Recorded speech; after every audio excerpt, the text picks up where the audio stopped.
Olá, tudo bem? Meu nome é Leonardo e hoje eu vou fazer a apresentação desse baita artigo que eu encontrei na internet que fala sobre física moderna e contemporânea no ensino médio. Bom, esse artigo eu retirei alguns tópicos que eu achei extremamente interessante, que vale a pena destacar, e que eu acredito que a partir desse tópico eu consiga apresentar tudo no tempo certo, afinal o artigo era bem grande, então eu vou tentar ser o mais breve possível. Bom, desses tópicos que eu separei foram algumas justificativas de alguns físicos e cientistas para que a física moderna fosse adicionada, né, no ensino médio de maneira mais complexa e aprofundada. Não que ela não esteja, mas está muito vaga e breve. Algumas questões sobre metodologias, as propostas que foram testadas com alunos do ensino médio, juntamente com os professores, e alguns livros didáticos que fazem a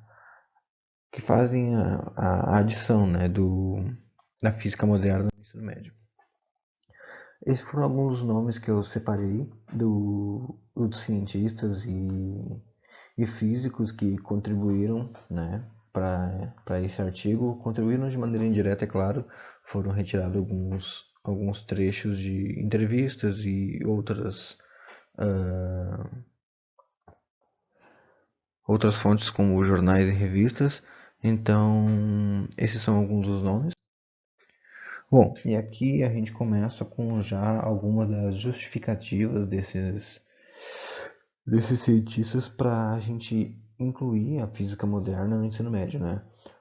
A primeira que aparece ali seria atrair a curiosidade dos jovens, afinal, é uma boa maneira de tu conseguir fazer com que que alunos mais novos entrem nesse mundo tão imersivo que é a física moderna, né? Afinal, abrange muitos assuntos que são da atualidade, que são interessantes, que eu tenho certeza que muitos desses alunos eles se interessariam justamente pelo fato de que engloba mais o mundo atual deles, né?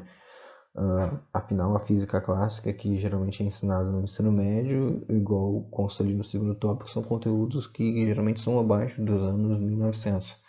Então, acaba que muitos alunos acabam não tendo muito interesse sobre esse assunto, né? Um dos tópicos que tem aqui, que eu achei extremamente interessante, que é o quarto tópico, que é protegê-lo do obscurantismo e das charlatanias do pós-modernos, né?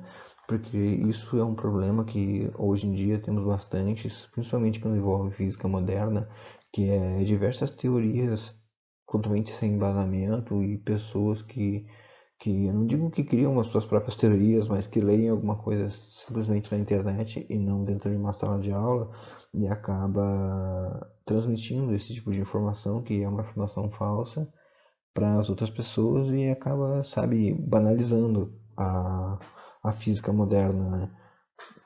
E também o quinto tópico seria a série de consequências tecnológicas que elas têm de uma ligação totalmente direta com a física moderna, né? Que muitos alunos não têm a menor noção disso, que é algo tão simples como talvez o GPS, televisões tela plana, enfim, são diversas tecnologias do nosso mundo atual que vieram diretamente da física moderna e que muitos alunos, muitas pessoas não sabem, né?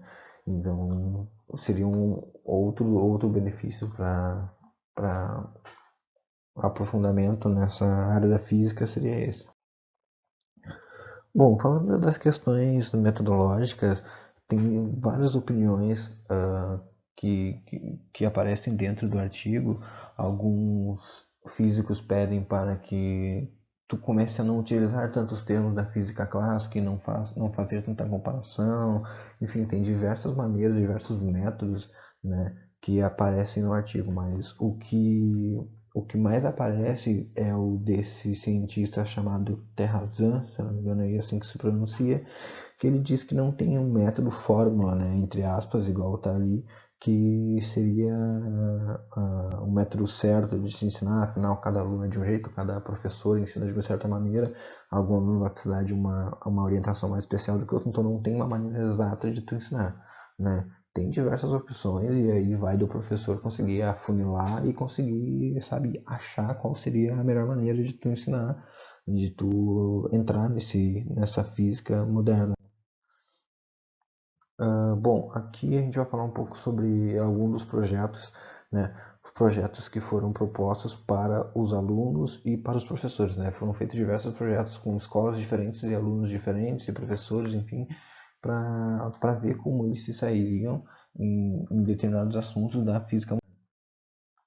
O primeiro trabalho que foi feito foi sobre a mecânica quântica e ele veio um cronograma completo de atividades onde eles tinham que fazer, enfim, diversas coisas relacionadas à mecânica quântica. Foi feito com 180 alunos e teve um percentual bem baixo de alunos que ainda continuaram ignorando a existência, né, de uma crise no desenvolvimento da física clássica, né? E também alguns professores do ensino médio que eles ainda continuam transmitindo essa imagem incorreta sobre a ciência que ignora a existência de uma crise e mudança de paradigma, né? E o resultado dessa orientação incorreta, dessa falta de informação, às vezes, de um professor não se atualizar, ele gera um aluno confuso, né? E com um pouco de problema, né, em evoluir e absorver coisas e mudar a sua concepção, enfim, sobre a física moderna. Bom, um outro assunto que foi falado com outros alunos enfim, outros professores de outra escola foi o assunto sobre armas nucleares, né? Foi um assunto que gerou bastante movimentação entre os alunos mais novos. No artigo traz que de repente seja por conta enfim, de filmes e ficção científica. E, mas a questão é que a maioria dos alunos que tiveram esse contato gostaram, né? Acharam interessante, diferente dos professores, que não gostaram muito da ideia e acharam meio desnecessário os alunos terem esse tipo de contato. A última proposta foi a que gerou um pouco mais de espanto, afinal foi sobre raios cósmicos, onde os professores eles não tinham basicamente nenhum tipo de conhecimento na área, mesmo ganhando um curso extra para se atualizar, eles acabaram não conseguindo passar a orientação devida para os alunos conseguirem resolver as questões, né?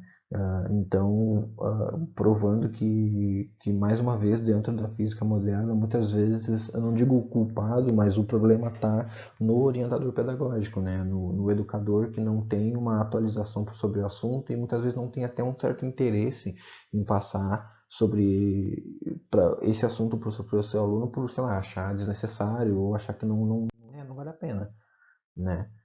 Enfim, eu tive que encurtar o máximo possível, afinal o artigo era bem extenso.